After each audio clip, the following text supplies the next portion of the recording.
সকাল 6টার সময় আইছিলাম, এখন বাজে দুপুর 3টা। এখন তো খানা টানা হয়েছে না, খালি কাজও করতে আছি, বুঝছেন? সবাই আমরা জন্য দোয়া করবাই। আর বড়গিটা খাইতে মিষ্টি আছে নি? খাইতে সেই স্বাদেই দেখেন, এত মিষ্টি যা আমি কইয়া বুঝিতে পারবো না আপনারা, মানে এত মিষ্টি লাগে বড়ইটা। বড়ই যদি খেরুর খানির ইচ্ছা থাকে তাহলে সরাসরি বাগানে আইয়া চাইলে খাইতে পারেন। নিজের হাত দিয়া এইরকম নিজের হাত দিয়ে বড়ই খাইবা, ঠিক আছে নি? এইরকম করি আছে, এইরকম ঠিক আছে নি? এত স্বাদ, বুঝছেন নি? মানে আপনারা কইয়া বুঝাইতে পারতাম না, মানে এত স্বাদ লাগে। যার যার লাগে আমরা সাথে যোগাযোগ করবা, ঠিক আছে?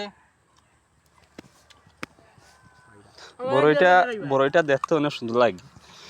তো কি মনে হয় আতাইয়া খানির গাছনে ফারিয়া পাখনা ফানা বড়িয়া খানির অহলা সৌভাগ্য হয়েছে না।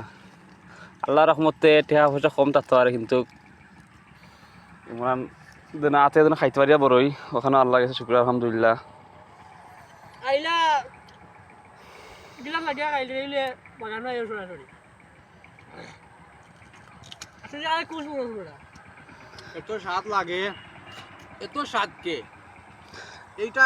আর খেরু যদি সেরা যদি লাগে, সেরাও আছে একবারে, বড়ই দ্বারা সেরা আছে।